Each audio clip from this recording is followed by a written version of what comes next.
অসুখ খেতে পারবে। এভাবেই সব পরীরা এক এক করে বুদ্ধি দিতে থাকে, আর এক সপ্তাহের মধ্যেই সেই পরী গ্রামের সব গরিব পরীরা ভালো খাবার আর ভালো কাজও পেয়ে যায়। এতে তাদের গরিব জীবন কাটতে থাকে। রানী পরী এটা দেখে অনেক খুশি হন।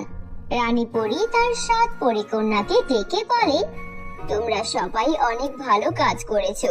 এখন আমি তোমাদেরকে পৃথিবীতে পাঠাতে চাই।